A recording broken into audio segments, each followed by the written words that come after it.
మీరు మీ male singer కో singer అనుకునేవారా నేను ఇలా అంటాను? అదేమీ లేదు. ఆ టైంకి స్పాంటేనియస్గా ఏది వస్తే అది పాడడమే. రికార్డింగ్ అప్పుడు పాడుతూ ఉంటాం, మనకు తెలియకుండా టపక్కన ఏదో ఒక సంగతి వస్తుంది, పాడుకోవడం తప్ప. ట్యూన్ ఇప్పుడు మ్యూజిక్ డైరెక్టర్ మీరు అనుకోండి, ట్యూన్ ఇస్తారు నాకు, అవుట్లైన్ ట్యూన్ ఇస్తారు, దాన్ని అందంగా సింగర్ పాడి పెట్టాలి. ఆ పాడేటప్పుడు మనకు తెలియకుండా ఏమన్నా సంగతి వస్తుంది, దాన్ని పాడడం అందంగా. ఇప్పుడు ఎవరో ఈ మాడ్యులేషన్స్ చూసారా, ఎవరో అని చెబుతాడు మ్యూజిక్ డైరెక్టర్. ఈ మాడ్యులేషన్ ఎవరు చెప్తారు? చెప్పరు. దాని ఎక్స్ప్రెషన్ రావాలంటే మనం అట్ట పాడాలి.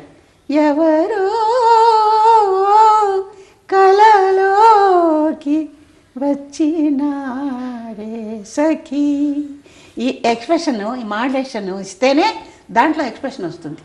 మామూలుగా పాడితే ఎక్స్ప్రెషన్ రాదు. అది సింగర్లో ఉండే పని.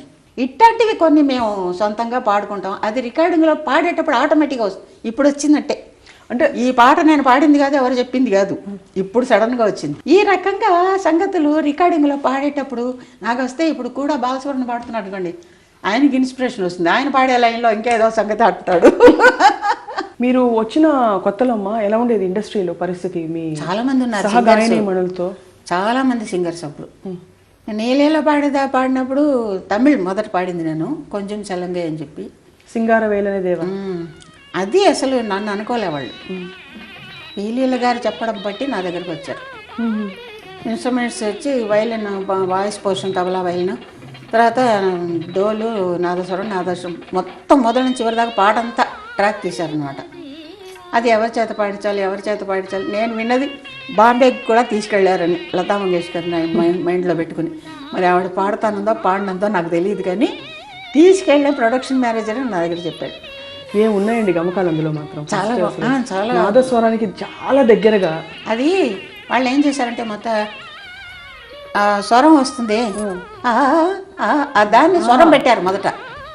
నేను చెప్పాను అనమాట, ఏమండి ఇది రాగంగా అంటే బాగుంటుంది, నిజంగా కుదిరి సార్ గౌదని అంటే అందంగా ఉండదు, దాని బదులు అది రాగంగా అంటే బాగుంటుందేమో, మీరేమనుకోకపోతే అని చెప్పా. వెరీ గుడ్, చాలా బాగుంది, అట్టాగే పాడమన్నాడు ఆయన. అందుకని అది రాగంగా పాడాను అనమాట. వాళ్ళు నువ్వేంటి చెప్పేది అనుకోకుండా వాళ్ళు దాన్ని బాగుంటుందని చెప్పి ఓకే చేశారు, అట్ట పాడాను. మొత్తం ఒక్కొక్కళ్ళు డైరెక్టరు, ప్రొడ్యూసర్ ఏంటి, అందరూ లిరిక్ రైటరు, కూమా బాలసుబ్రహ్మణ్యం అని చెప్పి ఆయన, సుబ్బయ్య నాయుడు, అందరూ పోయినారు. సావిత్రి పోయింది, ఆఖరికి మధ్య జమినీ గణేశన్ కూడా పోయినాడు. నేను ఒక్కదాన్ని ఉన్నా ఆ పాటకు సంబంధించి. మీరున్నారు, మీరందరూ కలిసి చేసిన ఆ పాట మాత్రం, ఆ పాట ఎప్పటికీ శాశ్వతం కదా, ఆ పాట ఎప్పటికీ బాగుంటుంది. తర్వాత డబ్బింగ్ చేశారు తెలుగులో, డబ్బింగ్ కూడా నన్ను పాడమన్నారు, పాడి. సో డబ్బింగ్ అయినా కూడా అది ఎంత హిట్ అయింది. ఆరుద్ర గారు చాలా బాగా రాశారు. సావిత్రి గారు 2-3 పిక్చర్స్లో పాడలే. జానకి నాకొద్దు, నాకు సుశీలే పాడాలి. అంతకుముందు అసలు లీల గారు పాడేవారు సావిత్రి గారి కోసం. సావిత్రి గారికి లీల చక్కగా ఉండేది. మాయాబజార్ ఇవన్నీ ఆవిడే కదా పాడింది. మిస్ అమ్మ ఇవన్నీ ఎన్ని పాటలు పాడారు ఆవిడ. పెళ్లి చేసి చూడు అన్నీ పీలీల గారే కదా. తర్వాత నాకు సుశీల కావాలనేది, అంటే ఆవిడ ఇష్టపడింది, వాయిస్ కావాలని అడిగింది, ఆవిడే పాడేది. ఒక పిక్చర్లో పడితాండా పత్తిని అని ఒక పిక్చర్ టిఆర్ పాప మ్యూజిక్ చేశారు. చాలా మెలోడియస్ సాంగ్, నేను పాడాను. ఎంత బాగా వచ్చిందో పాట. కానీ ఆవిడ నాకొద్దు, నాకు సుశీల కావాలి అని రీటేక్ చేశారు. అప్పటి నుంచి సావిత్రి అంటే నేను పాడనని చెప్పాను. నేను పాడను, ఎవరు వచ్చినా సరే. ఈ పాట 2 నెలలు పెండింగ్లో పెట్టాను నేను పాడనని. మురిపించే మువ్వలు, కమలా లక్ష్మణ్ మీద డ్యాన్స్ పెట్టుకుంటాం మేము. సావిత్రి ఏంటి అన్నారు, అప్పుడు పాడాను నేను. ఆఖరికి సావిత్రి యాక్ట్ చేసి